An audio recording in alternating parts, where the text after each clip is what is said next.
When people think about cities, they tend to think of certain things. They think of buildings and streets and skyscrapers, noisy cabs. But when I think about cities, I think about people. Cities are fundamentally about people. And where people go and where people meet are at the core of what makes a city work. So even more important than buildings in a city are the public spaces in between them. And today, some of the most transformative changes in cities are happening in these public spaces. So I believe that lively, enjoyable public spaces are the key to planning a great city. They are what makes it come alive. But what makes a public space work? What attracts people to successful public spaces? And what is it about unsuccessful places that keeps people away? I thought if I could answer those questions, I could make a huge contribution to my city. But one of the more wonky things about me is that I am an animal behaviorist.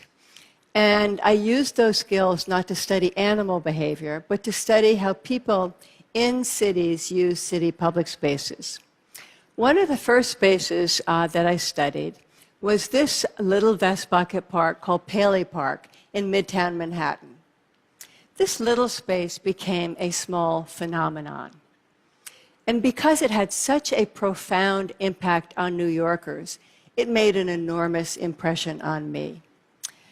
I studied this park very early on in my career because it happened to have been built by my stepfather. So I knew that places like Paley Park didn't happen by accident. I saw firsthand that they required incredible dedication and enormous attention to detail. But what was it about this space that made it special and drew people to it? Well, I would sit in the park and watch very carefully. And first, among other things, were the comfortable, movable chairs. People would come in, find their own seat, move it a bit, actually, and then stay a while. And then, interestingly, people themselves attracted other people. And ironically, I felt more peaceful if there were other people around. And it was green. This little park provided what New Yorkers craved: comfort and greenery. But my question was, why weren't there more places with greenery and places to sit in the middle of the city where you didn't feel alone or like a trespasser? Unfortunately, that's not how cities were being designed. So here you see a familiar sight. This is how plazas have been designed for generations. They have that stylish Spartan look that we often associate with modern architecture. But it's not surprising that people avoid spaces like this. They not only look desolate, they feel downright dangerous. I mean, where would you sit here? What would you do here? But architects love them. They are plinths for their creations. They might tolerate a sculpture or two, but that's about it. And for developers, they are ideal. There's nothing to water, nothing to maintain, and no undesirable people to worry about. But don't you think this is a waste? For me, becoming a city planner meant being able to truly change the city that I lived in and loved.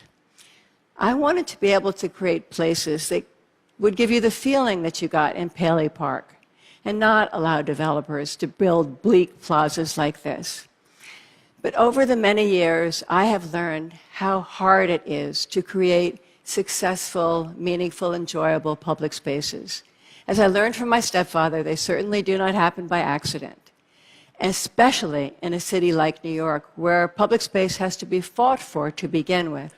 And then for them to be successful, somebody has to think very hard about every detail. Now, open spaces in cities are opportunities. Yes, they're opportunities for commercial investment, but they're also opportunities for the common good of the city.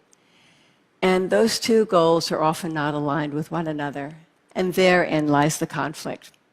The first opportunity I had to fight for a great public open space was in the early 1980s when I was leading a team of planners at a gigantic landfill called Battery Park City in lower Manhattan on the Hudson River. And this sandy wasteland had lain barren for 10 years. And we were told unless we found a developer in 6 months, it would go bankrupt. So we came up with a radical, almost insane idea. Instead of building a park as a complement to future development, why don't we reverse that equation and build a small but very high quality public open space first and see if that made a difference? So we only could afford to build a 2-block section, what would become a mile-long esplanade. So whatever we built had to be perfect. So just to make sure, I insisted that we build a mock-up in wood at scale of the railing and the seawall. And when I sat down on that test bench with sand still swirling all around me, the railing hit exactly at eye level, blocking my view and ruining my experience at the water's edge. So you see, details really do make a difference. But design is not just how something looks. It's how your body feels on that seat in that space. And I believe that successful design always depends on that very individual experience. In this photo, everything looks very finished. But that granite edge, those lights, the back on that bench, the trees and planting, and the many different kinds of places to sit were all little battles that turned this project into a place that people wanted to be. Now, this proved very valuable 20 years later when Michael Bloomberg asked me to be his planning commissioner and put me in charge of shaping the entire city of New York. And he said to me on that very day, he said that New York was projected to grow from 8 to 9 million people. And he asked me, so where are you going to put 1 million additional New Yorkers? Well, I didn't have any idea. Now, you know that New York does place a high value on attracting immigrants. So we were excited about the prospect of growth. But honestly, where were we going to grow in a city that was already built out to its edges and surrounded by water? How were we going to find housing for that many new New Yorkers? And if we couldn't spread out, which was probably a good thing, where could new housing go? And what about cars? Our city couldn't possibly handle any more cars. So what were we going to do? If we couldn't spread out, we had to go up. And if we had to go up, we had to go up in places where you wouldn't need to own a car. So that meant using one of our greatest assets, our transit system. But we had never before thought of how we could make the most of it. So here was the answer to our puzzle. If we were to channel and redirect all new development around transit, we could actually handle that population increase, we thought. And so here was what the plan, what we really needed to do. We needed to redo our zoning. And zoning is the city planner's regulatory tool, and basically reshape the entire city, targeting where new development could go and prohibiting any development at all in our car-oriented suburban-style neighborhoods.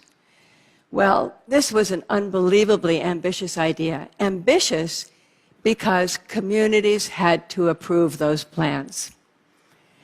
So how was I going to get this done? By listening. So I began listening.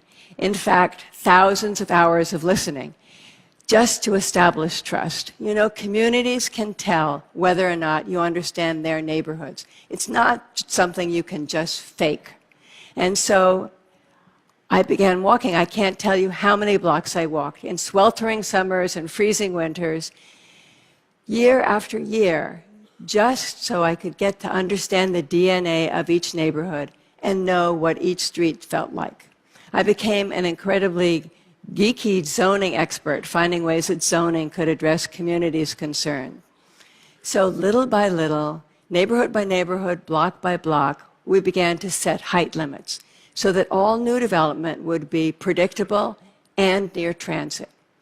Over the course of 12 years, We were able to rezone 124 neighborhoods, 40% of the city, 12,500 blocks, so that now 90% of all new development in New York is within a 10-minute walk of a subway. In other words, nobody in those new buildings needs to own a car. Well, those rezonings were exhausting and enervating and important, but rezoning was never my mission. You can't see zoning, and you can't feel zoning. My mission was always to create great public spaces.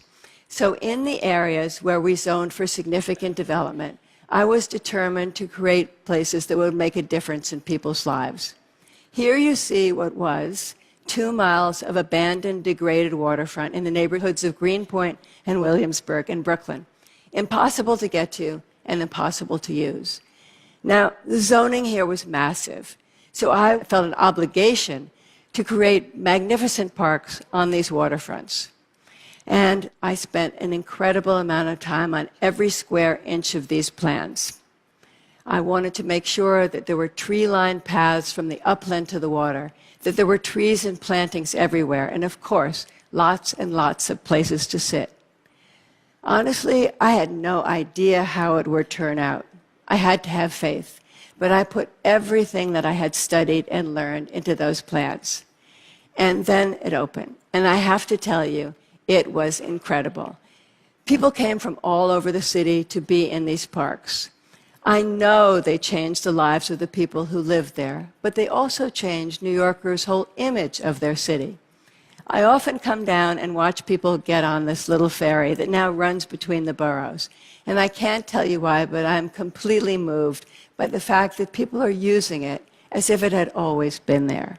And here is a new park in Lower Manhattan. Now, the water's edge in Lower Manhattan was a complete mess before 9/11. Wall Street was essentially landlocked because you couldn't get anywhere near this edge. And after 9/11, the city had very little control. But I thought if we went to the Lower Manhattan Development Corporation and got money to reclaim this 2 miles of degraded waterfront, that it would have an enormous effect on the rebuilding of Lower Manhattan. And it did. Lower Manhattan finally has a public waterfront on all 3 sides. I really love this park. You know, railings have to be higher now, so we put bar seating at the edge. And you can get so close to the water, you're practically on it. And see how the railing widens and flattens out so you can lay down your lunch or your laptop. And I love when people come there and look up and they say, wow, there's Brooklyn, and it's so close. So what's the trick? How do you turn a park into a place that people want to be? Well, it's up to you, not as a city planner, but as a human being. You don't tap into your design expertise, you tap into your humanity. I mean, would you want to go there? Would you want to stay there? Can you see into it and out of it? Are there other people there? Does it seem green and friendly? Can you find your very own seat? Well, now, all over New York City, there are places where you can find your very own seat. Where there used to be parking spaces, there are now pop-up cafes. Where Broadway traffic used to run, there are now tables and chairs. Where 12 years ago sidewalk cafes were not allowed, they are now everywhere. But claiming these spaces for public use was not simple, and it's even harder to keep them that way. So now I'm going to tell you a story about a very unusual park called the High Line. The High Line was an elevated railway.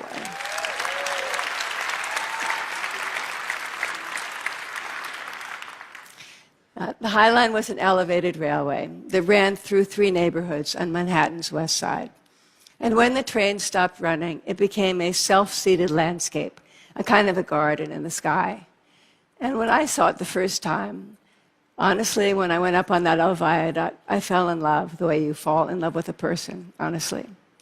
And when I was appointed, saving the first 2 sections of the High Line from demolition became my first priority and my most important project.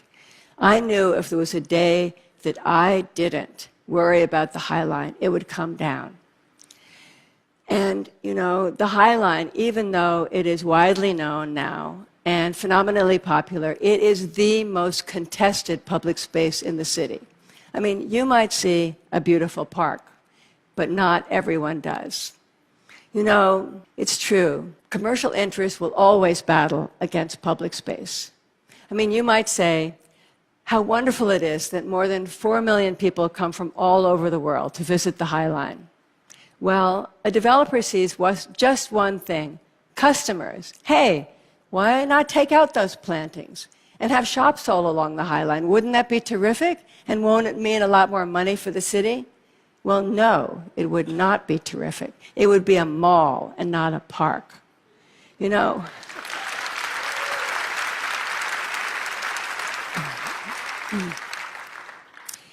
and you know what? It might mean more money for the city, but a city has to take the long view, the view for the common good. Most recently, the last section of the High Line, the third section of the High Line, the final section of the High Line, has been pitted against development interest, where some of the city's leading developers are building more than 17 million square feet at the Hudson Yards. And they came to me and proposed that they temporarily disassemble that third and final section. You know, perhaps the High Line didn't fit in with their image of a gleaming city of skyscrapers on a hill. Perhaps it was just in their way. But in any case, it took 9 months of non-stop daily negotiation to finally get the signed agreement to prohibit its demolition. And that was only 2 years ago. So you see, no matter how popular and successful a public space may be, it can never be taken for granted. Public spaces always, this is the same, public spaces always need vigilant champions, not only to claim them at the outset for public use, but to design them for the people that use them, then to maintain them, to ensure that they are for everyone, that they are not violated, invaded, abandoned, or ignored. If there is any one lesson that I have learned in my life as a city planner, it is that public spaces have power. It's not just a number of people using them, it's an even greater number of people who feel better about their city just knowing that they are there. Public space can change how you live in a city, how you feel about a city, whether you choose one city over another. And public space is one of the most important reasons why you stay in a city. I believe that a successful city is like a fabulous party. People stay because they are having a great time. Thank you.